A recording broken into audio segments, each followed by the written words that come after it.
j'espère que vous allez bien. Aujourd'hui ma vidéo s'adresse plus aux mamans, futures mamans, etc.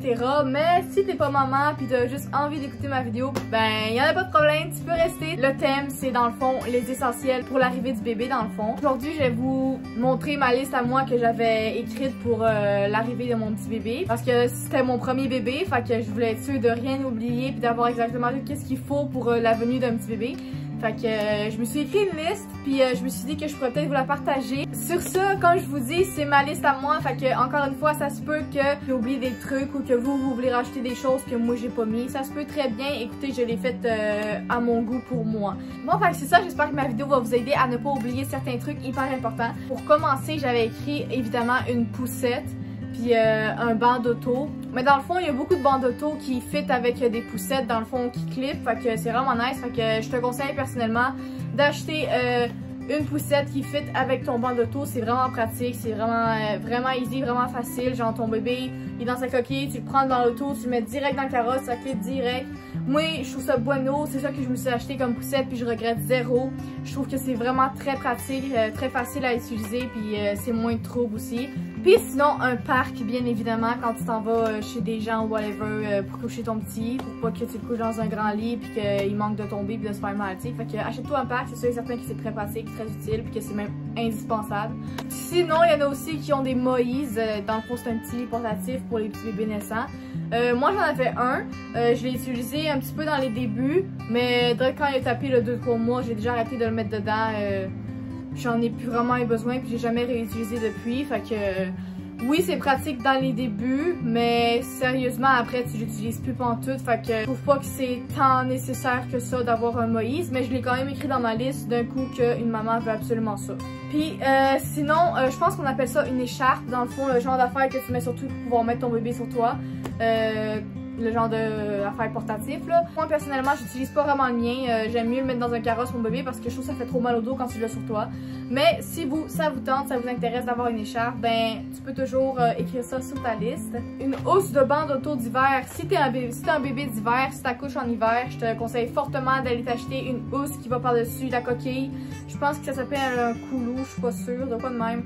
En tout cas, ça c'est vraiment pratique, je l'ai utilisé tout le long de l'hiver parce que moi dans le fond mon bébé je l'ai eu le 12 décembre 2020. Fait que c'était en plein hiver, fait que je l'ai vraiment utilisé tout le long, ça a vraiment été très pratique. Le bébé est vraiment au chaud là-dedans, on n'a pas peur qu'il y ait froid, c'est vraiment bueno. Fait que je vous conseille fortement les mamans qui accouchent en hiver d'aller vous chercher ça si vous l'avez pas déjà. Et évidemment, le sac à couche, ça c'est sûr que c'est indispensable pour une maman, un sac à couche. C'est sûr et certain qu'il t'en faut un, fait que ça, oublie-le pas, il t'en faut un, ok? Puis aussi, si t'es du genre à sortir souvent en hiver, même si t'as un bébé, puis tu veux l'amener avec toi ou whatever, c'est sûr qu'il faut aussi acheter une petite combinaison d'hiver pour qu'il soit bien au chaud et qu'il n'y ait pas froid, tu sais. Mais pour une maman qui sort vraiment très souvent, ouais, c'est sûr que ce serait pratique pour toi. Une chaise haute pour le faire manger, ça c'est indispensable, il t'en faut une, c'est sûr. Mais il y a aussi des boombos dans le fond, les petits bancs en rond.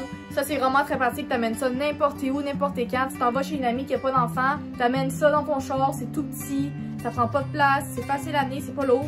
Fait que sérieusement, Boombo, moi je suis vendue là-dessus, je trouve ça vraiment hot, puis je conseille à toutes les mamans d'avoir ça. Une caméra moniteur, ça c'est sûr que c'est quand même assez important si t'as envie de voir ton bébé s'il va bien, puis s'il s'étouffe pas dans son lit, puis s'il est correct dans son lit. Parce que des fois une maman peut faire de l'anxiété, je le sais. Je le suis moi-même une maman qui fait énormément d'anxiété puis de stress quand je laisse mon bébé tout seul dans sa chambre parce que j'ai tout le temps peur qu'il se fasse mal, qu'il ait le doudou d'en face, qu'il s'étouffe. J'ai vraiment très peur de ça, fait que moi, ma caméra, sérieusement, elle me sauvé la vie. Direct quand que j'entends mon bébé puis j'ai l'impression qu'il est pas correct, instantané, je check dans ma caméra puis s'il est pas correct, je m'en vais direct le voir. C'est vraiment hot cette caméra, je vous le dis, c'est très pratique pour une maman. Barrière pour les marches, je sais que c'est pas pour tout de suite, si tu venais juste d'avoir un bébé, mais c'est toujours important d'avoir une barrière qui bloque les marches au cas où si ton bébé il tomberait parce que sérieusement, il pourrait se faire une méchante commotion s'il tombe. Ça peut être très dangereux pour lui, même mortel. Fait que sérieusement une barrière c'est vraiment important. Une chaise versante, les mamans quand on fait boire le bébé c'est toujours super le fun d'avoir une chaise versante pour que ce soit plus relax, plus confortable aussi. Moi j'en ai une, c'est ma mère qui me l'a achetée puis elle est super confortable, ça fait vraiment du bien. Quand tu fais des nuits blanches là puis que tu es tout le temps avec ton petit dans tes bras là, avoir une chaise versante ça fait vraiment du bien parce que c'est comme un semi-lit je dirais là, fait que Genre, même si c'est la nuit pis que t'es fatiguée morte, au moins t'es assis confortable dans une chaise, t'sais. Fait que je trouve qu'une chaise versante, c'est vraiment très hot. Fait que, allez vous en chercher une. Évidemment, des draps pour le lit de bébé cœur, puis aussi des couvertures, des doudous pour lui. Peut-être même aussi un petit oreiller si tu veux, s'il est rendu assez grand pis t'as envie qu'il soit un peu surélevé. Ben, tu peux toujours aussi te prendre un petit oreiller. Sinon, une balance pour peser ton bébé, ça c'est plus pour dans les débuts quand c'est vraiment important qu'il grossisse pour que tu vois exactement s'il prend du poids, si tout va bien ou si au contraire il grossit pas. Parce que dans les débuts, c'est vraiment important qu'il prenne du poids, c'est sûr et certain. C'est pour ça que moi, j'ai une balance puis je l'ai utilisée quand même assez souvent dans les débuts. Là, j'avoue que depuis qu'il a tapé le 7 mois, je le pèse plus parce que je me dis, bon, Eno est rendu en masse grand. La seule raison pourquoi je le pesais dans le fond, c'était pour l'écrire dans son petit cahier pour un souvenir à tel âge j'ai pesé tel poids. Puis sinon, c'est sûr et certain qu'il te faut aussi des ustensiles pour bébé, des petites cuillères, des petites fourchettes, des petits bols, des petits verres, des bavettes aussi. Oublie pas des bavettes, puis il t'en faut vraiment beaucoup parce que, à moins que tu aies des bavettes réutilisables, moi j'ai des bavettes réutilisables, puis je les adore. Je les ai achetées sur Amazon. Si vous voulez, je vais mettre le lien de mes bavettes dans la description parce que je vous jure, j'adore vraiment mes bavettes. D'habitude, les bavettes, quand elles sont en silicone, c'est vraiment dur, c'est pas confortable, puis t'as de la misère à plier. Mais celles que j'ai achetées sur Amazon, elles sont tellement douces, toutes molles, ça fait pas mal du tout. Puis il y a tellement de grandeur.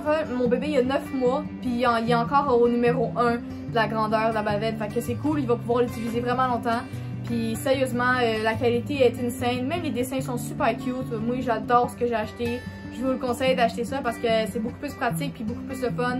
T'as juste à les laver puis en fait tu réutilises direct à place d'en avoir en tissu qu'il faut que tu laves dans la laveuse. Sinon évidemment il faut des bouteilles. Oublie pas tes bouteilles. Moi j'avais oublié de changer mes tétines. Mon bébé était rendu à genre 4 mois puis je pense qu'il y avait encore des numéros 1. Quelqu'un qui me l'avait dit de oh mon dieu t'as pas encore changé tes tétines. Je me suis dit ben oui, j'avais complètement oublié ça. Quand je les ai enfin changées, mon gars il buvait super bien parce qu'il commençait à avoir de la misère à boire puis je comprenais pas pourquoi. Ben finalement c'était ça. Ses tétines étaient trop petites. Fait que je te conseille fortement de checker ça. Achète-toi des tétines de grandeur différentes, comme je te dis, pour que tu puisses les changer au fur et à mesure que ton bébé grandit puis qu'il est habitué de boire puis tout, là. Une veilleuse. Moi, personnellement, j'ai une petite lumière dans la chambre de mon bébé, puis je l'utilisais tout le temps quand je faisais boire mon petit. À la place d'ouvrir la grosse lumière, j'avais ma petite veilleuse à côté de la table de chevet pour le faire boire. C'est vraiment pratique, c'est bien plus cool que d'avoir la lumière en pleine face. Puis oui, tu veux pas trop réveiller ton bébé la nuit, tu veux juste qu'il dort. Fait que le moins de lumière possible, c'est bueno. Un humidificateur, ça j'en ai pas, mais je sais que des fois il y a des mamans qui ont ça pour le nez du bébé quand il y a de la misère à respirer ou whatever. Moi j'en ai pas encore. Je risque probablement de m'en acheter un si bébé à un moment donné il en a besoin. Sinon évidemment des attaches sus, puis aussi des sus. Puis moi personnellement j'ai acheté énormément de sus à mon gars parce qu'il y en a aucune qui aimait, je sais pas pourquoi là, mais il était tellement difficile. J'en ai acheté pour vrai au moins 7 sus différentes, de différentes formes, whatever, n'importe quoi, j'en ai tellement acheté. Puis à chaque fois, ils les aimaient pas, ils voulaient pas les téter, ils aimaient pas ça, j'étais comme, ben voyons donc. Puis finalement, j'ai finalement trouvé la bonne tétine de suce qu'il lui fallait. Puis imaginez-vous donc, c'est une suce d'hôpital, littéralement. Vraiment pas belle, mais regarde, elle fait l'affaire, puis c'est la seule qui aime. Anyway, rendu à l'âge qu'il est, là, je donne plus vraiment de suce. Puis anyway, je veux pas avoir un bébé à suce, fait que je veux pas non plus trop y en donner pour qu'après, il puisse plus vivre sans ça, tu sais. Fait que lui, il s'en fout pas mal de sa suce, je vous dirais bien franchement. La seule chose qu'il veut, c'est sa bouteille. Sinon, il y a aussi un chauffe-serviette humide, tu sais, le genre de petite affaire qui réchauffe les serviettes humides pour que ton bébé ce soit chaud quand tu lui laves les fesses. Ça, je l'ai utilisé dans les débuts quand mon bébé était vraiment très jeune. La nuit, quand que je le changeais ou whatever, j'avais ça. Fait que là, des barbiettes étaient chaudes, fait que ça lui faisait pas, tu sais, un choc quand je lavais les founes. Mais c'est sûr et certain que je les ai pas utilisés longtemps, ça non plus. Après genre 2 mois, j'ai déjà arrêté de les utiliser. Fait que j'ai reçu la machine, je l'ai pas vraiment utilisée. Mais pour les débuts, je trouve que c'est quand même hot parce que genre ton bébé, il a les petites fesses fragiles, puis il a pas envie d'avoir du froid direct, c'est fun, c'est pas le fun. Fait que j'ai quand même trouvé ça cool d'avoir ça pareil pour les débuts. Puis sinon, des serviettes de bain à capuche, tu sais, les petites serviettes pour donner le bain du bébé. C'est sûr et certain que c'est quand même important. Tu sais, c'est pas indispensable parce que tu peux juste utiliser une serviette d'adulte si tu veux pas dépenser là-dedans. Mais moi j'ai bien aimé ça, utiliser mes petites serviettes de bébé, tu sais, ça fait comme cute. Puis c'est pas énorme non plus, c'est la bonne grandeur pour sa bonne grandeur parce que tu sais, un bébé c'est tout petit là. Fait que j'ai quand même écrit ça si d'un coup vous avez envie aussi d'en acheter. Moi j'en ai plein, puis je trouve ça quand même pratique. Fait que des serviettes pour le bain du bébé. Shampoing de bébé, puis des barbouillettes pour le laver. Sorry la gang, mon petit il pleurait, je comprenais pas qu'est-ce qui se passait, fait que j'étais voir, puis il avait son petit pied pogné dans les barreaux de sa couchette. Fait que je viens d'aller l'aider pis tout. Mais c'est ça, comme je vous dis, une histoire de même, que le petit est pogné. Là, c'est ça qui est hot avec un moniteur parce que grâce à la caméra, si tu entends un son, tu peux direct checker s'il est correct. Là, j'ai pas pu checker parce que j'étais en train de filmer, mais sinon, c'est sûr que j'aurais checké avant. Puis, tu sais, c'est vraiment important, je trouve, parce que si bébé, comme il est pogné de même, c'est vraiment horrible s'il s'endort de même, puis genre la maman va jamais le voir, là, ça me fait capoter. J'avais écrit un coupe-ongle, mais ça englobe vraiment tout ce qui est esthétique pour le petit bébé. Je veux dire, un petit peigne à cheveux, une petite brosse, un coupe-ongle, toutes les petites affaires de même, parce que, tu sais, des ongles de bébé, ça pousse quand même assez vite, comme tout le monde, t'sais. Fait que c'est important d'avoir ça pour les couper, parce que sinon, ils se graffinent vraiment souvent. Puis c'est pas le fun, un bébé qui est graffiné, il a la face toute rouge pis tout, c'est vraiment triste. Fait que vraiment important un coupe-ongle, ça aussi, avec toute le petite trousse de soins. Puis sinon, une crème hydratante pour les fesses, ça c'est très important parce que souvent les bébés ont les fesses irritées parce que des fois ça reste trop longtemps dans la couche puis ça prend trop de temps avant que tu y changes. Ou des fois ils le font avant de s'endormir, fait que là ça passe 2-3 heures avec ça dans les fesses. Fait que quand il se réveille, c'est genre tout collé puis c'est rouge puis ça lui fait mal, il est irrité. Le bébé en a besoin très souvent, fait que ça c'est vraiment un indispensable, je dirais. Là, il faut que t'ailles de la crème à foutre. Sinon, évidemment, des couches puis des serviettes humides, il t'en faut en quantité industrielle, ma fille. Fait que quand ils sont en rabais au Costco, je te conseille fortement d'aller t'en acheter une coupe. Moi, c'est ça que j'ai fait. À chaque fois qu'il y avait des rabais au Costco, j'allais m'acheter 6-7 boîtes de couches. Ouais, ça coûtait cher sur le coup, mais au final, ça vaut quand même vraiment la peine, sérieusement, parce que t'en as vraiment beaucoup des couches. Puis, mouche bébé, ça c'est quand même assez pratique quand ton bébé il morve puis il a de la misère à respirer puis tout. La genre de petite pompe que tu suctionnes la morve, là. Ça vaut vraiment la peine, sérieusement, parce que si ton bébé il est malade, là, faut l'aider, puis c'est vraiment dur pour lui de... S'il a de la misère à respirer, puis il est pas capable de respirer par le nez, comment tu veux qu'il boit sa bouteille, tu sais, il peut pas respirer à nulle part, fait que c'est vraiment pas un cadeau. Fait que sérieusement, là, la pompe pour y aider à enlever la morve, là, c'est vraiment très important, là, je vous le conseille vraiment fortement. Là. Puis aussi un thermomètre électrique, si ton bébé il fait de la fièvre ou tu as envie de savoir s'il fait de la fièvre à quel point, ben tu peux avoir aussi un thermomètre pour, tu sais, les thermomètres qu'on met dans les oreilles pour l'aider, pour savoir dans le fond s'il est correct. Puis moi j'en ai un, je l'ai utilisé une fois à date parce que mon bébé depuis qu'il est né il a pas vraiment été malade, donc j'ai pas eu besoin de l'utiliser bien souvent, mais ça aussi c'est quand même assez pratique. Sirop Tempra Tylenol pour le bébé parce que quand il est malade c'est pas évident pour la maman puis pour le bébé. Ayez tout le temps du sirop pour votre bébé, puis même que je vous conseille de mettre du sirop aussi dans votre sac à couche parce que si vous êtes ailleurs puis vous avez pas de sirop puis il file vraiment pas, ça va vraiment être dommage puis vous allez passer un mauvais quart d'heure, fait que je vous conseille fortement d'amener même du sirop dans votre sac à couche. Puis moi, on m'a offert un parfum dans le fond pour bébé, je trouve qu'il sent extrêmement bon. Fait que ça, c'est sûr que c'est vraiment superficiel puis un peu inutile. Fait que si vous avez envie que votre bébé sente bon comme moi, ben vous pouvez aussi y acheter un petit parfum de bébé puis tout le kit là.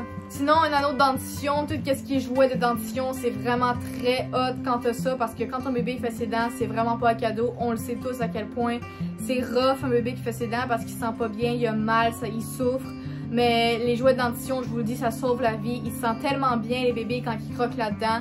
Ça leur fait vraiment du bien. Fait que je te conseille d'avoir des jouets de dentition pour bébé. C'est vraiment hot là-dessus.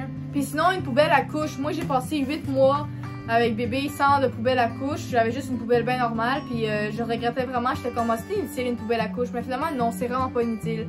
Parce que moi, ma poubelle, elle se fermait pas. Fait que tu sais, l'odeur était tout le temps là dans la pièce. C'était dégueulasse. Dernièrement, j'ai vu une poubelle à couche gratuite sur Marketplace. Fait que j'ai direct été la chercher. Puis c'est incroyable la différence, je vous jure. Là, on sent plus rien. Ça sent le paradis.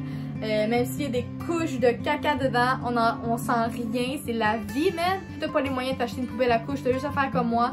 Check souvent sur Marketplace parce qu'il y a souvent des choses gratuites. Puis tu vas peut-être empoigner toi aussi une gratuite, une poubelle à couche. Ce serait vraiment hot pour toi. Mais sinon, ayez une poubelle à couche, je vous jure, ça sauve la vie. Un tapis d'éveil, ça c'est sûr qu'aussi c'est important pour que ton bébé il se développe puis qu'il s'amuse puis tout puis qu'il y ait des jouets. Quand il y a genre 3-4 mois puis qu'il bouge pas vraiment mais qu'il a envie de regarder des belles petites choses, ben c'est vraiment cool un tapis d'éveil parce que tu peux mettre plein de petits jouets vers le dessus. Fait que là il est couché puis il regarde ça puis il est comme waouh! Fait que c'est vraiment hot. Un chauffe-bouteille, ça c'est vraiment hot, très pratique. Puis c'est un peu important aussi, un chauffe-bouteille pour faire chauffer le lait de ton bébé. Sinon, une brosse pour laver les bouteilles, ça c'est sûr certain aussi. Un support aussi pour sécher les bouteilles. Puis pour terminer, évidemment, faut pas que tu oublies le linge de ton bébé. Tu sais, qu'est-ce qui est une petite mitaine, un petit chapeau, parce que quand il vient de Jaisonnette, faut pas qu'il ait vraiment froid. Fait que faut que tu mettes une petite tuque, faut aussi mettre des petites mitaines, des petites pantoufles, si tu veux même du linge. C'est sûr, faut que tu en ailles vraiment en quantité industrielle du linge parce que un bébé ça se salit tellement trop souvent puis c'est tout le temps sale, fait que faut que t'aies vraiment beaucoup de linge de rechange d'un coup qu'il arrive de quoi, je te le dis. Puis je te conseille même dans ton sac à couche de mettre tout le temps au moins un linge de rechange s'il arrive de quoi, s'il vomit, s'il y a un dégât, si whatever, il tombe dans le boîte, je sais pas moi. Sérieusement, c'est pratique d'avoir tout le temps au moins un deuxième vêtement de rechange dans ton sac à couche. Puis sinon, c'est ça qui termine ma liste. Dans le fond, c'est ça que j'avais écrit. C'est sûr et certain, comme je vous dis, qu'il doit sûrement manquer des petits trucs. Mais rendu là, vous l'écrirez, je sais pas. Vous me direz aussi en commentaire si j'ai vraiment oublié quelque chose d'important. Mais je pense que j'ai dit pas mal de la plupart des choses qu'une maman doit au moins avoir pour l'arrivée de son bébé, genre la base. Je sais à quel point ça peut être stressant puis épeurant d'accoucher pour la première fois puis d'avoir un bébé pour la première fois. Je sais qu'il y en a qui peuvent stresser, moi-même j'ai stressé beaucoup parce que j'avais tellement peur d'avoir oublié quelque chose d'important que c'est pour cette raison que je fais cette vidéo-là pour toi, maman qui a peur puis qui pense oublier quelque chose. Je vous souhaite une très belle journée puis on se revoit super bientôt pour une nouvelle vidéo. Bye tout le monde!